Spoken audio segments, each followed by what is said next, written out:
Welcome to Nice One Sessions. Ang Nice One paminawon nga Binisaya podcast 20 minutes before sa imong Nice One nga pagkatulog. Busa, kung kasabot kag Binisaya nga pinulungan o kung gusto ka adunay makatunan, ali, paminawon nato ang podcast ni Juan in 3, 2, 1.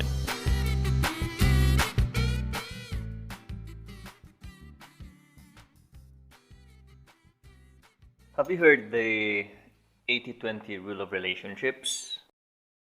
Kadung nabataan eh?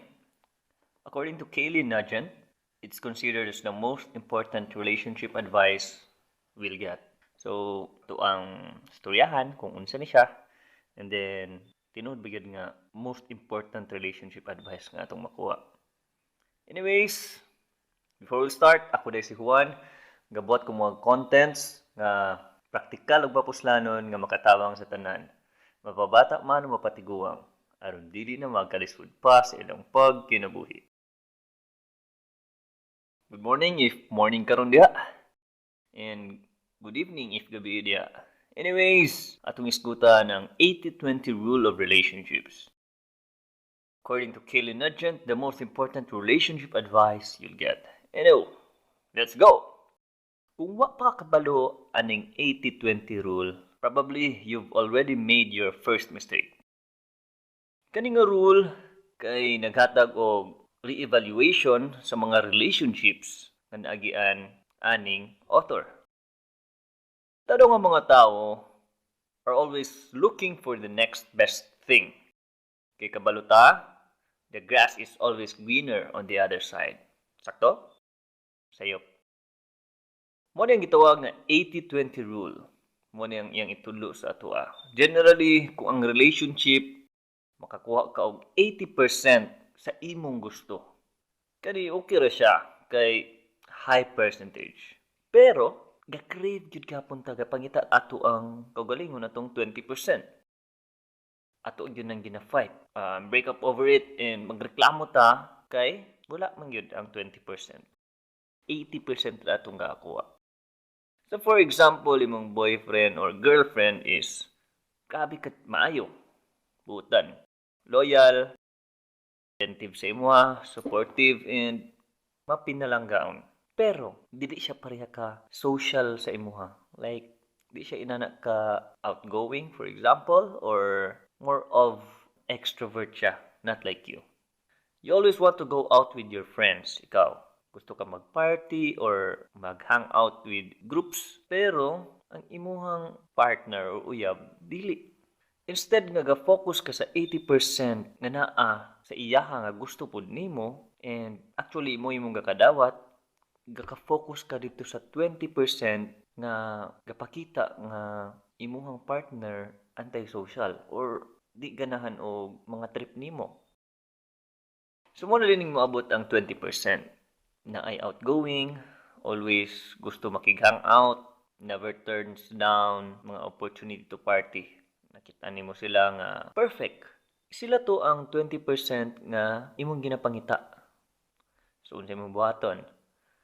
You naturally think nga kani nga person kay better nga match para sa imo. So you break up with your current significant other for this person. Kani siya murag perfect na now that you have everything you want, right? No. Mas ma-realize na din nimo, puhon-puhon, do nga naa ka atong 20%. Again, you only have 20%. You no longer are getting 80% of what you really want because you left that for the single aspect that you were missing to begin with. Ang 20% na-anon ta sa imong atubangan like an ideal option. But you forget when you go after the one thing you were missing. Kakawala na sa imuha. Actually, nawala na sa imuha ang naunta sa imuha. Imong gi-give up ang 80% of happiness for only 20% nga imong sige ka pangitaon. Imong gi-give up ang pagka-caring niya, respectful, pagka-amazing nga partner para sa usa ka posible di man po damingon nga palainom pero probably or party animal bay tawag ana Because it seemed like everything you wanted at the time. Mao to imong gigusto gipangita at that time kaysa katong imong partner na naay 80%, mo to ang 20% nga wala sa iya nga gusto pud nimo. Kani nga rule probably obvious, but the next time nga mag-complain ka sa imong partner, imong boyfriend or girlfriend, I suggest nga you think twice. And remember the 80% nga imong gakakuha kada adlaw. And I hope 80% or what kabalo basin more than 80%. Anyways, forget about the 20%. That's probably something insignificant anyway. Appreciate your loved one and always let them know it. Don't get caught yearning over 20%. So, mo to ang advice coming from what I've read. So, naadto tay 80-20 rule.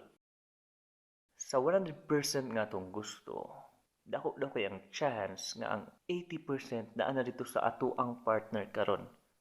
Maging partner nimo siya kay mostly sa imong gusto, characteristic ba, hilig ba, or appearance ba, naa sa iya. And that's 80%. However, mo po niya itong ginapangita na 20% ay dili siya ani, may pato siya ani. Na mga aspects nga ginapangita nimo sa imong partner, di niya mahatag pagka or wala gid sa iya or di ba niya gusto. And then nakita nimo sa lain. Nakita nimo sa lain kimong gipangita, but wa ka kabalo. 20% ta dito sa overall nga gusto nimo. And then sa kanay mong bag-o nakita karon, 80% na pod ang wala sa iya. Pwede man siguro i-work out, which I believe yes, but it takes time. Inyong i-work out para ma-come up ninyo ang another 80% or probably perfection of 100%. But would it be possible? For at that moment? I don't know. Later? Few years? Few months? Maybe. But ang pangutana, atong una-unaan gid pirmi.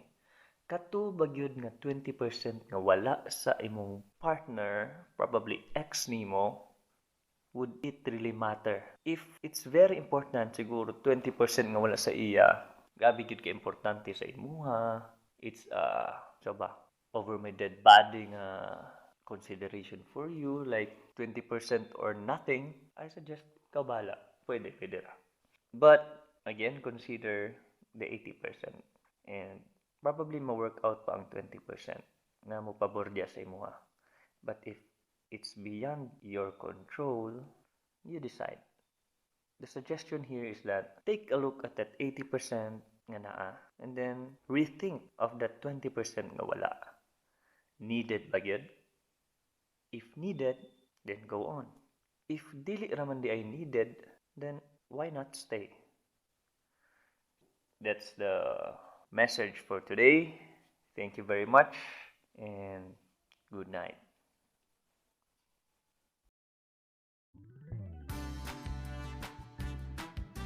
Daghang salamat sa pagpaminaw.